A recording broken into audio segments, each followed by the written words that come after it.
Every week, Hillsdale College President Larry P. Arnn joins Hugh Hewitt to discuss great books, great men, and great ideas.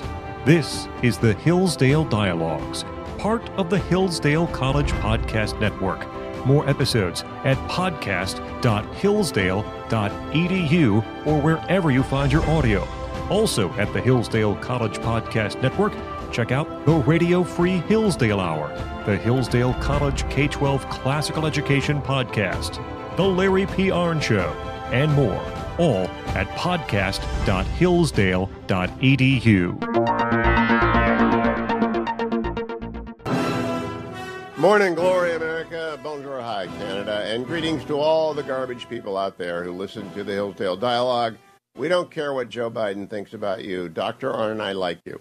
And in fact, Dr. Arnn made an accommodation to do a last-minute appearance with me so that on the Friday before the election, I can actually answer the question that I was asked in Philadelphia and in Columbus, not Philadelphia, Bucks County, PA, about 1,000 times. What does Dr. Arnn think of this election? So last week, Dr. Arnn, I did an event with Bernie Moreno in Columbus, 1,000 people. Did an event with Larry Elder and Chris DeGaulle, and I'm forgetting someone that'll be mad at me now, in Bucks County, and Mike Gallagher. I should never forget Mike Gallagher. And we all do VIP receptions, and you do this all the time. And they all say to me, what does Dr. Arnn think about this election? And I said, well, I pre-recorded something, but I better check in with him again. So, Dr. Arnn, what do you think about this election? Well, I will indicate my personal preference only by saying that I have a PhD, and that stands for philosophic deplorable. But do you have an orange vest of the sort that the president wore in the garbage truck? Working at McDonald's. No, I don't. So I think two things about the election. I think before then, I have a general opinion. It's very exciting. I think it's breaking down in a most interesting way.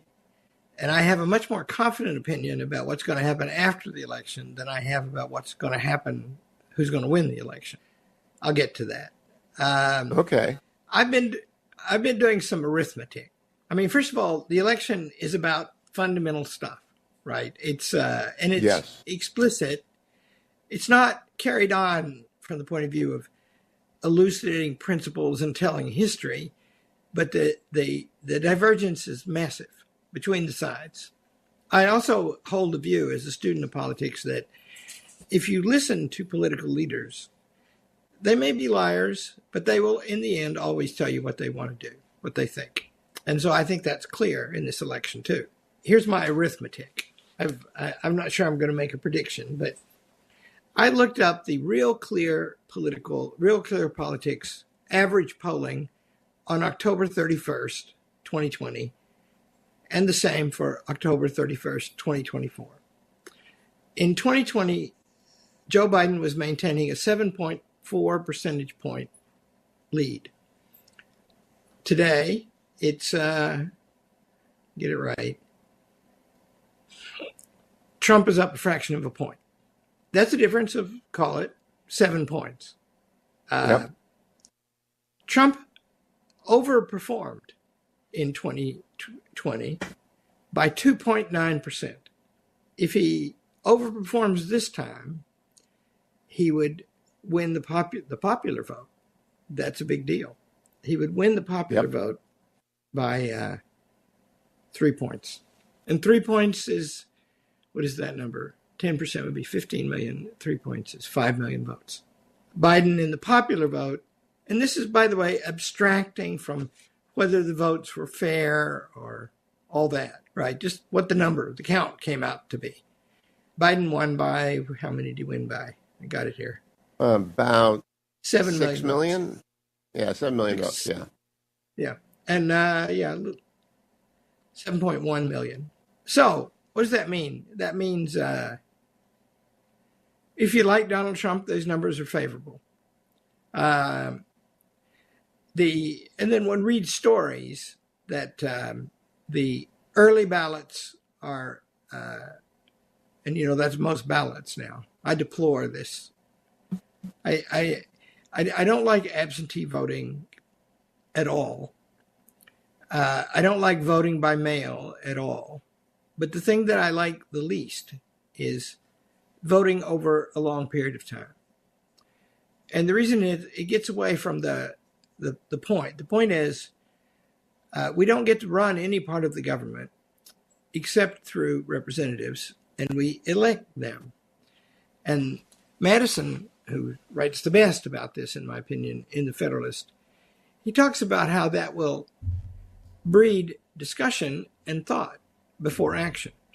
And so we have a big, long debate. Every 2 years, we make a bunch of decisions. And remember, we never make all of the decisions at once, right? We never elect the whole Senate at once. We elect the House every 2 years. We elect the president every 4. And so that means that it's staggered. That means that we have to think over time. And think before you act is one of the things that everyone's mother used to tell him.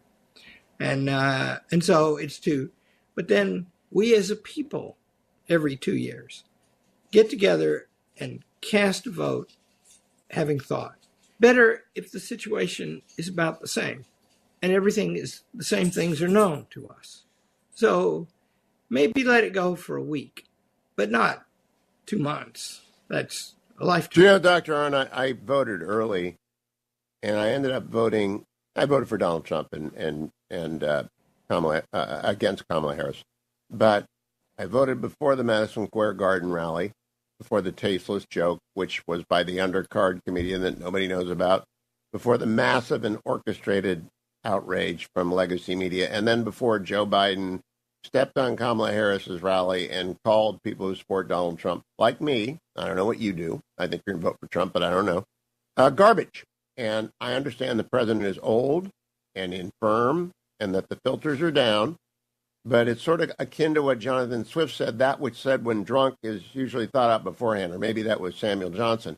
I really do think that goes in the basket of deplorables. It goes in the bitter clingers to their guns and their Bibles. I really do think the contempt in the Democratic Party for half the country is real. So I have an opinion. So the strong opinion I have is that politics are very intense and they're not going to let up after the election. Whoever wins. What's producing the intensity? First of all, there's a complete restructuring of the American government that has happened over a long time, so it's easy not to notice it. The party of the reconstruction of the American government, or the revolution of the American government, can be called the Progressive Party. The Progressive Movement gave rise to it. It had strong footholds, and still does to some extent, in both political parties. But they stood for something different. And what they stood for was the influence of experts on every aspect of American life. It amounts to the claim, which is common now, by the way, you can read it in the paper every day, that mothers and fathers are incompetent to raise their children. You need expert opinion, and that needs to be implemented through a regulatory state. Now, that got institutionalized in control of all of the popular branches of the American government in 1932. And it has basically grown ever since then. So it's a good idea to measure what's happened to the government since 1930. That was the census year. In 1930, the government of the United States consumed 12% of the gross domestic product. Now it consumes 51%. Wow. The gross domestic product has grown 1,700 times, and the government has grown more than 10,000 times. Wow. And the point is, just think that's huge, very large numbers. But then add to it the fact that it's in a sensitive area, right? Because in a liberal society, to be, where there's a private sphere where people live their lives, then the relationship between the size of the people, their economic activity here, and the size of the government is very sensitive.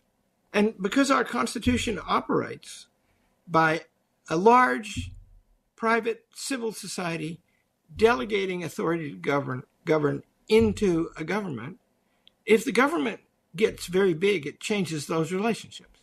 Now, here's the second thing that has changed. These numbers are not hard to look up, by the way, and I don't have them before me, so I'm quoting from memory, but they're roughly true.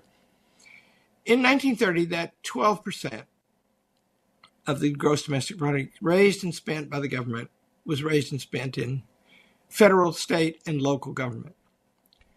63% of it was raised and spent in local government. Now that number, and I'll mention something about that. You and I came to know each other in disputes about property rights and development, right?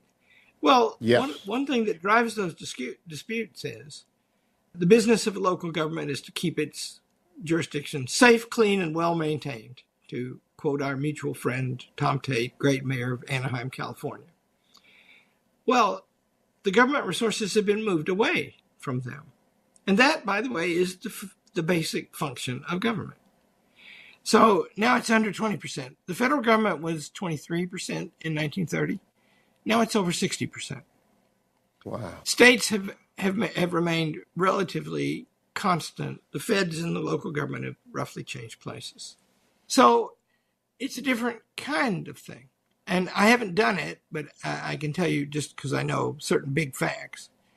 If you took an opinion poll in 1950, do you trust the government? Most people would say yes. Now most people say no. And it's because it's very big and it's mucking around with everything. Now and they're not, I want to add at this point, they're terrible at what they attempt to do. I have used the argument, and this goes back to our original friendship and our original cooperation when you were at the Claremont Institute and I was a lawyer representing landowners, is that the inability of them to do anything is apparent when you deal with the federal agencies that regulate land, the EPA, the Army Corps of Engineers, and especially the United States Fish and Wildlife Service. They're no good at anything. They profess to want to save species, and they don't. They profess. Kamala Harris has said, and I know you're not partisan, the vice president said she wants to build 3 million houses.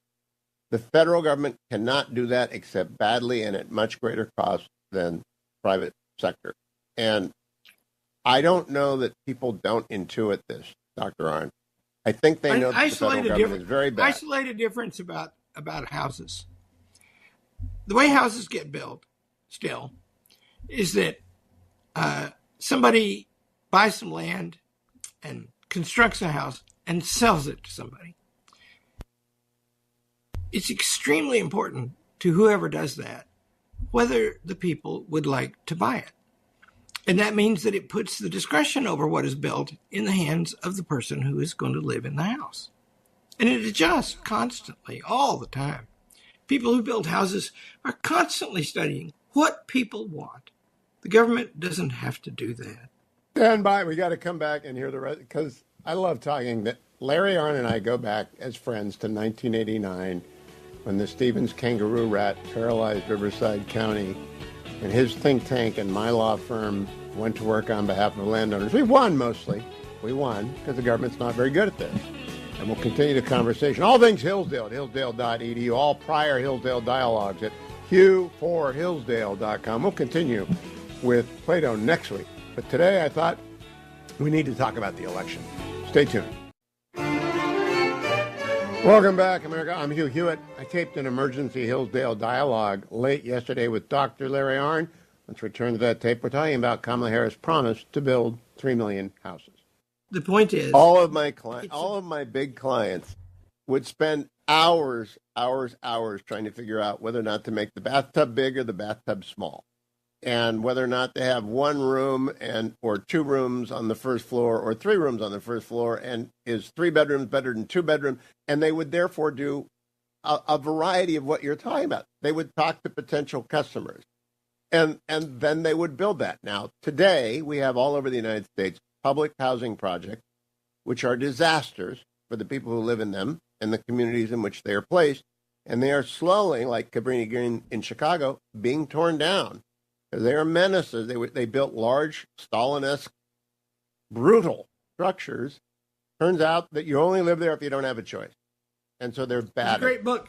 There's a great book we read in graduate school. I knew the man, a very great political scientist from Harvard named Edward Banfield, called The Unheavenly City.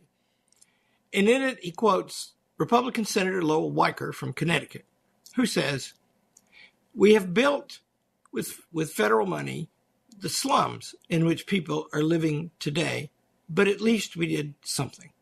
so see, the only seminar I took as an undergraduate with one professor and two students was with Professor Banfield. You knew him, yeah. I don't think he could believe how quite dumb we were, even though Regina Pisa and I did all right in life. But he was a very smart guy. He was a very smart guy. I talked to another very smart guy yesterday on Thursday, Boris Johnson, and he writes at length about their effort to build houses in Great Britain. And you know what? It didn't work.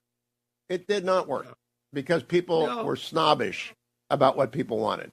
Churchill built a lot. They were bombed out in the Second World War, and so Churchill's 1951 political platform called for building a million houses, I think. But then he's the one who's the inventor of the idea that, first of all, you should get private people to build them. And second of all, if the public owns them, we should sell them to the people who lived in them. And Margaret Thatcher turned that, and it's while I was living there in England, and she'd come to power, and Lord, weren't those nice days. And I remember she was going to sell them to the people who live in the public housing, council houses, they're called in Britain. And somebody said, "How do you know that people will be able to afford to purchase the houses?" And she said, "We will sell them to them for what they can afford. And then they will own them.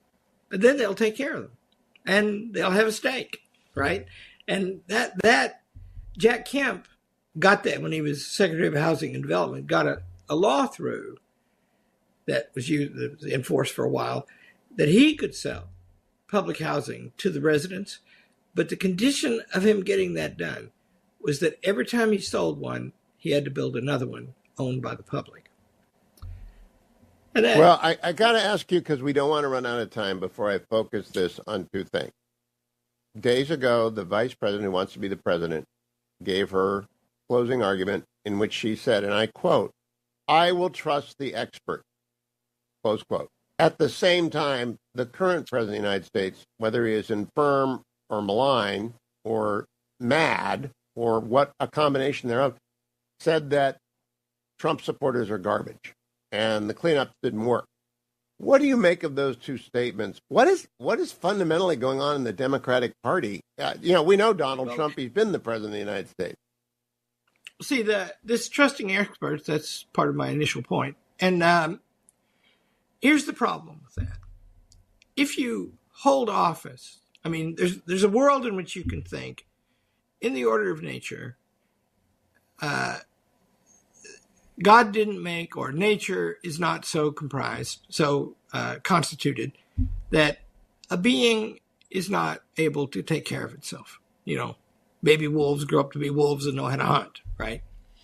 And so if you can't do ordinary practical things without expertise, then why is there anybody alive, And see, the things that happen in government are subject to practical wisdom. That is to say, there's no expertise about, there's not really even expertise about how to fight a war. It's more an art than it is a science. And so, there's some kind of broad principles that people can know. But anybody can know them who thinks about them. So the old idea was the people should rule.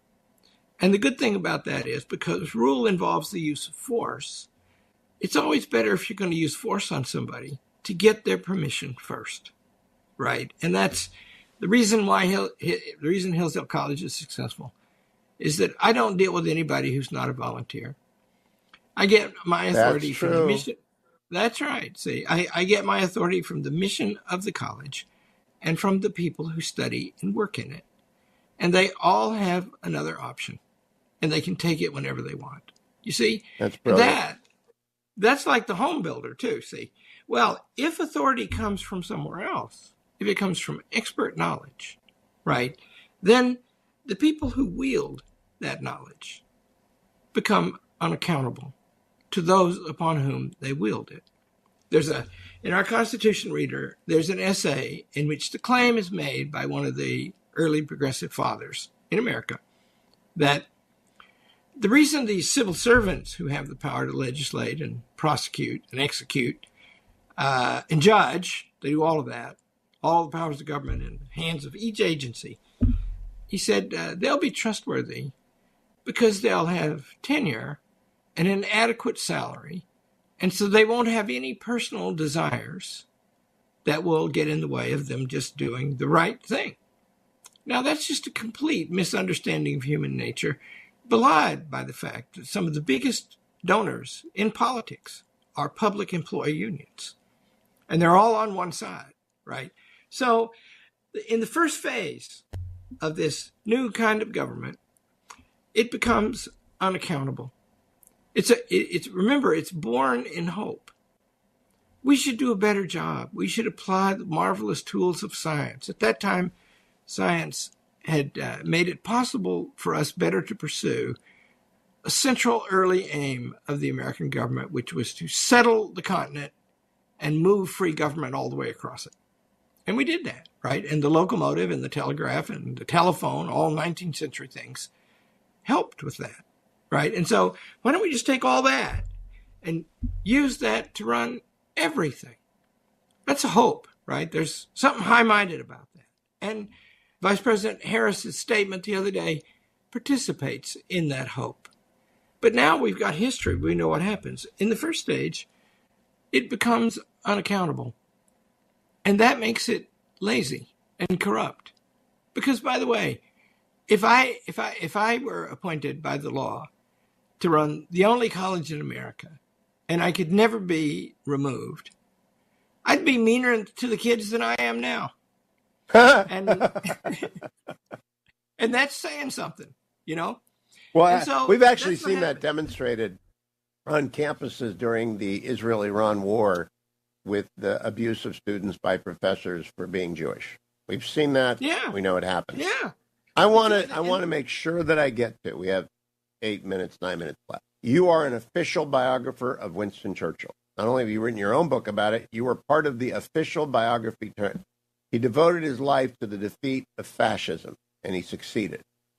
When people call Donald Trump a fascist, do they tell you that they're ignorant or malign or both? Yeah, well, they said that about Winston Churchill, too. And, and remember, here's what's wrong with Trump. Same thing that was wrong with Churchill. Churchill was an enemy of fascism. So was Trump. He was equally an enemy of communism and socialism because he regarded them as the same thing. They differ as the North Pole differs from the South, he said. They look like they're a long way away, but go look at them. They're the same, right? And I realized that was insensitive because people will be telling me about the polar caps and how different they are. But the truth is they're both very similar when you compare them to the Mojave Desert. And so he was an enemy of all of that, which means he was an enemy of the progressive class and its intentions. And see, after they become corrupt, and they do, and see, what do I mean by corrupt? Does anybody think that any bureaucracy in America is the scene of urgent, efficient, and responsive work? Is that what it's like? Isn't it just a joke all the time if you have to deal with them? Anybody ever stand? Yeah. Anyone who goes you took it out of my mouth, the DMV or FEMA right now, whether you're running out of time. If you've been crushed by Helene in North Carolina or in Florida, you're running out of time to file your paperwork because you got to get your paperwork in time, even though your house has been swept away. That's right. So I mean, it's just, and then the first stage you might say of progressive government in America has been the stage of hope. Now it's the stage of corruption, but it's giving way to the stage of wickedness, I think. Because, Lord, what will they not do to protect their power? And, that's the thing. We're going to have, I'll make my confident prediction. If Trump should win the election, if Trump loses the election, this argument is just going to be delayed because it's got to happen. It is happening now. Will keep happening.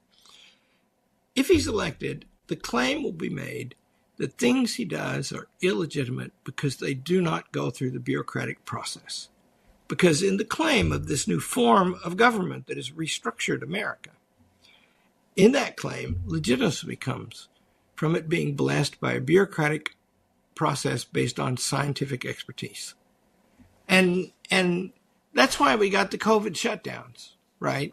But hold right there. That's why we got the COVID shutdowns. I'm going to come back with my emergency Hillsdale dialogue taped late yesterday with Dr. Larry Arnn about the election on Tuesday. And I'm glad he brought up the COVID lockdowns. Nobody's talking about it. Ought to be on everyone's agenda. Don't forget the damage done by the COVID lockdowns to our children. Incredible, unnecessary damage because the experts were in charge. Now, Larry Arnn can't say this. Kamala Harris is running on listening to the experts. Wow. Stay tuned. Hillsdale.edu for all things Hillsdale. Hugh for Hillsdale.com for all prior Hillsdale dialogue. Hillsdale College is a small, Christian, classical liberal arts college that operates independently of government funding, and we want you or your son or daughter to apply. At Hillsdale, students grow in heart and mind by studying timeless truths in a supportive community dedicated to the highest things. Hillsdale College costs significantly less than other nationally ranked private liberal arts colleges and receives regular recognition as a best value, and nearly all students receive financial aid. Our robust core curriculum, vibrant student life, and 8-to-1 student-to-faculty ratio make for an education like no other. For more information or to fill out an application, visit hillsdale.edu/info. That's hillsdale.edu/info.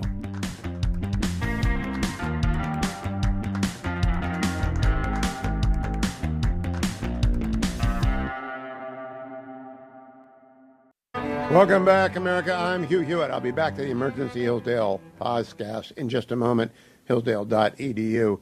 But breaking news. The United States was expected to add more than 100,000 jobs last month, 112,000. They added 12,000. The United States is in a recession, and they don't know it, and Kamala Harris doesn't have a clue what to do except spend more money. It's stagflation. We'll be back to where we were 2 years ago, 20% inflation. What a nightmare. Don't vote for Kamala Harris, vote for Donald Trump. Back to my discussion with Dr. Larry Arnn, president of Hillsdale College, all things Hillsdale at hillsdale.edu.